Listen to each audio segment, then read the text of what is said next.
চাঁদাবাজি ও ভুয়া সাংবাদিকতার গডফাদার হাসান মুকিম চক্র।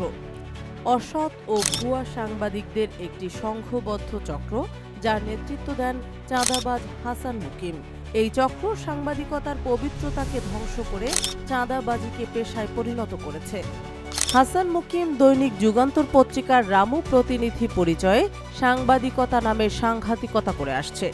আওয়ামী দোসর এমপি কমলের পার্সোনাল রিপোর্টার হিসাবে পরিচিত এই সাংঘাতিক হাসান মুকিম একসময় এমপি কমলের বিভিন্ন অপকর্ম ধামাচাপা দিতে সক্রিয় ভূমিকা পালন করত।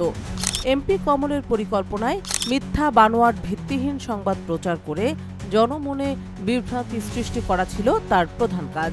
তার অর্থ উপার্জনের একমাত্র মাধ্যম ছিল এমপির হয়ে অপপ্রচার চালানো। রাজনৈতিক পালা বদলে এমপি কমলের ক্ষমতা ধসের পর হাসান মুকিমের আয়ের পথ রুদ্ধ হয়ে যায়। এরপর সে আরও ভয়াবহ এক চাঁদাবাজির পথ বেছে নেয় এবং হয়ে ওঠে ভুয়া সাংবাদিক চক্রের গডফাদার। তার নেতৃত্বে রয়েছে একদল ভুয়া সংবাদকর্মী, যাদের প্রত্যেকের কাজ নির্দিষ্টভাবে ভাগ করা।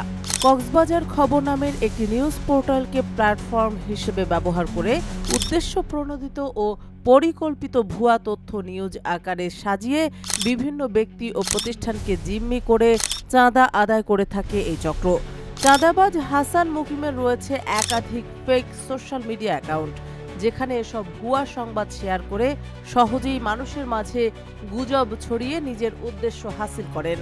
এই চক্রটি অত্যন্ত পরিকল্পিতভাবে দলগতভাবে কাজ করে। কেউ সাংবাদিক পরিচয়ে সামনে আসে, কেউ এলাকার তথ্য সংগ্রহ করে, কেউ ক্যামেরা নিয়ে নাটকীয় দৃশ্য তোলে, আবার কেউ ভিত্তিহীন বানোয়াট রিপোর্ট টাইপ করে।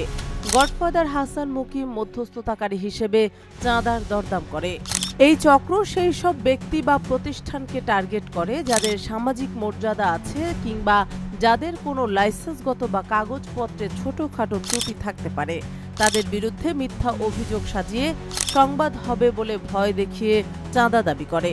চক্রটির সাধারণ কৌশল হল প্রথমে একটি সাজানো অভিযোগপত্র পাঠানো, যাতে লেখা থাকে আপনার প্রতিষ্ঠানে দুর্নীতি বা অনিয়ম রয়েছে, আমরা রিপোর্ট করব।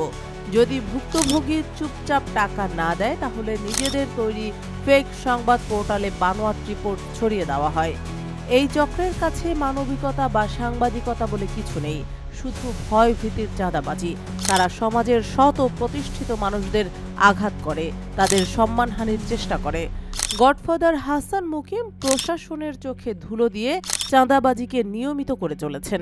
ইতিমধ্যে শতাধিক সমাজসেবক, রাজনৈতিক ব্যক্তি, ব্যবসায়ী সহ বিভিন্ন পেশার মানুষ এই চক্রের দ্বারা হয়রানির শিকার হয়েছেন।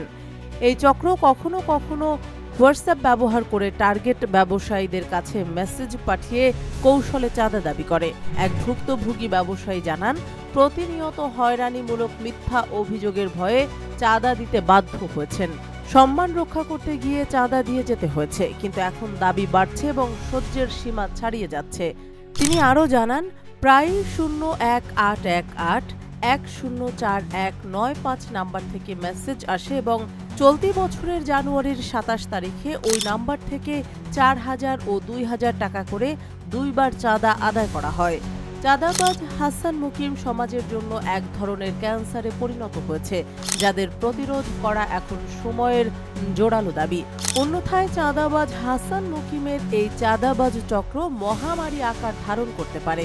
স্থানীয় সচেতন নাগরিক মহল বুলেটিন টিভির মাধ্যমে ভুক্তভোগীদের উদ্দেশ্যে চাঁদাবাজ হাসান মুকিম চক্রকে প্রতিরোধে করণীয় বিষয়ে বার্তা দিয়েছেন। স্থানীয় সচেতন নাগরিক মহলের মতে, প্রথমত ভুক্তভোগীদের উচিত চাঁদাবাজ হাসান মুকিম ও তার চক্রের বিরুদ্ধে সাহসিকতার সঙ্গে আইনগত পদক্ষেপ গ্রহণ করা, চাঁদা দাবির প্রমাণ, ভয়ভীতি ও হুমকির বার্তা সংরক্ষণ করে সাইবার অপরাধ দমন বিভাগ বা নিকটস্থ থানায় লিখিত অভিযোগ জানাতে হবে। দ্বিতীয়ত, সাংবাদিক সংগঠনগুলোকে এ ধরনের ভুয়া ও অসৎ ব্যক্তিদের বয়কট করে প্রেস কাউন্সিল সহ সংশ্লিষ্ট দপ্তরে তাদের বিরুদ্ধে লিখিতভাবে জানাতে হবে। তৃতীয়ত, সচেতন সমাজ ও দায়িত্বশীল গণমাধ্যমকে এদের মুখোশ উন্মোচনে সক্রিয় ভূমিকা রাখতে হবে। অনুমোদনহীন ফেক পোর্টাল ও ভুয়া আইডি থেকে প্রকাশিত খবরকে আমলে না নিয়ে সঠিক তথ্য যাচাইয়ের সংস্কৃতি গড়ে তুলতে হবে। এই ধরনের সংঘবদ্ধ চক্রকে আইনের আওতায় এনে দৃষ্টান্তমূলক শাস্তির ব্যবস্থা নিশ্চিত করাই একমাত্র কার্যকর উপায়, যাতে ভবিষ্যতে কেউ সাংবাদিকতার মতো মহান পেশাকে অপব্যবহার করার সাহস না পায়। News desk, bulletin TV.